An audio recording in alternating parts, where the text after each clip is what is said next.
The chair recognizes the gentleman from South Carolina, Mr. Norman, for 5 minutes.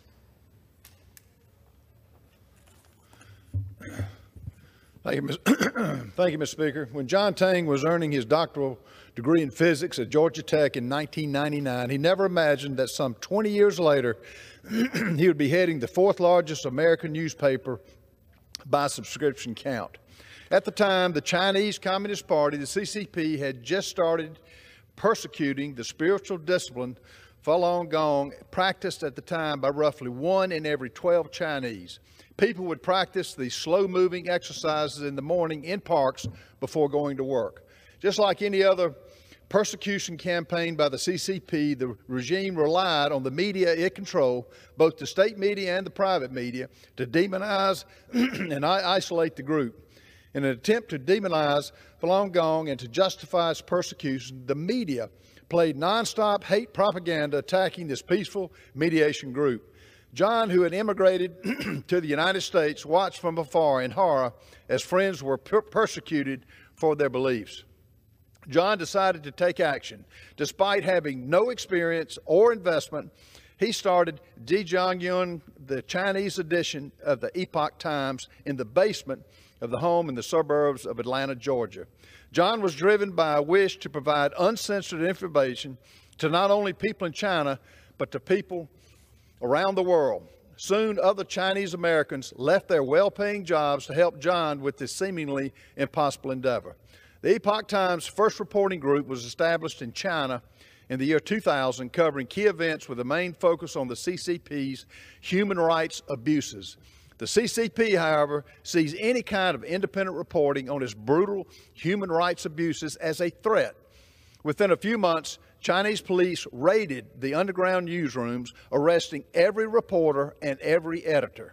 They were in prison, specifically Zhang Yuhui and Xi Xiaoping, who received sentences of 10 years where they faced frequent torture. The Epoch Times China operation went underground, yet the Chinese edition quickly became a leading website on Chinese current events with millions of readers. Its print newspaper is now distributed nationwide as well as in 30 other countries around the world. Every day, many Chinese break through the CCP's internet firewall to read the Epoch Times website. All this has not been easy. Since the newspaper founding, the CCP has waged a non-stop campaign to totally destroy it. The party has threatened the newspaper's advertisers. They have launched incessant cyber attacks on its website and its IT systems, and it threatened relatives of staff members back in China. The harassment has not been limited just to China.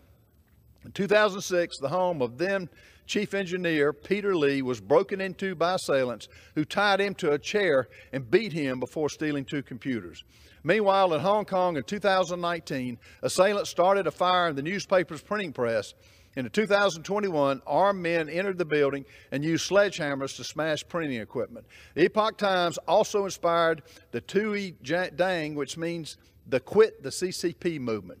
As a result of the Epoch Times publications of these special series, 9 commentaries on the Communist Party, which provides the most thorough interview to date of the true nature of the CCP, more than 410 million Chinese people and counting have sought to sever their membership in this party and the affiliated organizations. Realizing that the CCP had put enormous effort into infiltrating the United States of America, especially media organizations, resulting in many U.S. media carrying the communist regime's propaganda, the Epoch Times launched in English in 2003 and started a print edition in New York in 2004.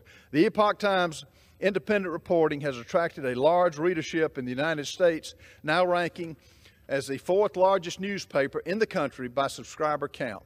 Its website is read by tens of millions of people every month, every day. Just like its Chinese companion, the Epoch Times prides itself in being independent and serving the interest of the readers. Under its slogan, Truth and Tradition, the Epoch Times adheres to the best practices and highest principles of journalism and seeks to highlight the best of humanity to inspire people. Epoch Times now has editions published in 36 countries and in 22 different languages. Folks, this is all about one word: freedom. Thank you, and I yield back.